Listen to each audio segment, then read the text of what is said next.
আমার বুড়ির বিবাহ মানে সাজলাম দিতাম 6 তারিখ করিয়া বাদের টাকা নাই ব্যাংক আমি বিদা ওর বাদে বাদ দিয়েছি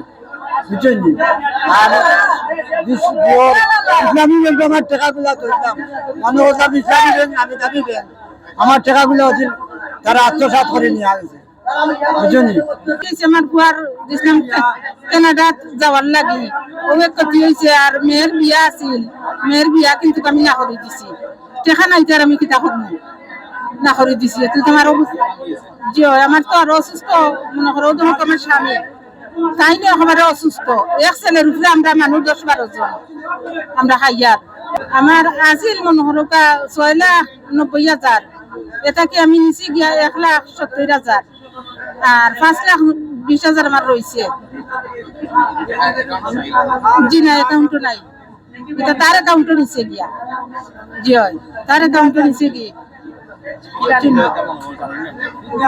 জি আমি আইছি টাকা 20,000 নিতাম করি যে দেরি 20,000 আমার পুরীর ব্যবহার মানুষ আইসন আমি এর কারণে আইছি যে 20,000 টাকা নিয়ে আমার খরচ করতাম আইয়া আল্লাহ আমার আজ না খাই না করু না তো সুতা করি বাদে উনিও আন্দোলন পড়ে গেছে গিয়া তার হেউ বাকি গেছে তার এজেন্ট ব্যাংকিং আপনারা কোন প্রক্রিয়ায় দেন এই বিষয়ে জানতে চাই। এটা তো বাংলাদেশ ব্যাংকের সার্কুলার আছে, এই সার্কুলার বাংলাদেশ ব্যাংক লাইসেন্স দেয়, লাইসেন্স প্রত্যেক এজেন্টের লটকানো আছে, ঝুলানো আছে। বাংলাদেশ ব্যাংকের আইন মেনে বাংলাদেশ ব্যাংকের লাইসেন্স নিয়ে এটা এজেন্ট দেওয়া হয়। এই যে এজেন্ট দেওয়ার পরে আপনারা কি সেখানে অডিট করেন কিনা এবং লুকআপটা করেন কিনা? জি জি, ব্যাংকের অফিসার আসে, এখন আজকেও তো ছিল এক অফিসাররা আসে, ম্যানেজাররাও মান্থলি একবার করে ভিজিট করে। তাহলে এত বড় অনিয়ম আসলে 3 কোটি টাকার মতো অনিয়ম আসলে কিভাবে হলো? এটা একটা অকারেন্স ঘটলে আপনার বাড়িতে যে চুরি হয়, আপনি দরজা খুলে ঘুমাইছেন, চুর ঢুকছে, কিংবা আপনি বাসায় ছিলেন না, শীত কেটে ঢুকছে, এরকম একটা অকারেন্স ঘটে। দুই পক্ষেরই দুর্বলতার সুযোগ নেই, চুর আমারও দুর্বল থাকতে পারে, আপনার দুর্বল থাকতে পারে, এটা তদন্ত না করে বলা যাবে না।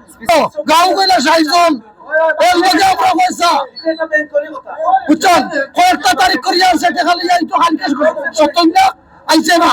এখন প্রশাসন আইছে জুরা লোক ছুটা এখন বাকি গেছে ম্যানেজার 2টা বুঝছেন আবার টাকা পাইলে এখানে সময় টাকা নাই এই মহিলা কিন্তু সংসার নষ্ট হয়ে যায়। কালকে একজন মহিলা আইসন আই অনেক খান দিয়েছেন সিঁড়িত বইয়া বইয়া, বিচারি জামাইয়ের টাকা যে সারি দিব বেটিরে টাকা দিই লইয়া না করো,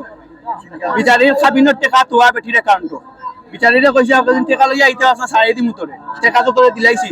সেদিন শিকার আইছে 1,92,000 হে নিছে, তার যে জিও আছে 1,92,000 হে নিছে, আর 2 লক্ষ টাকা আমি পাইলাম না।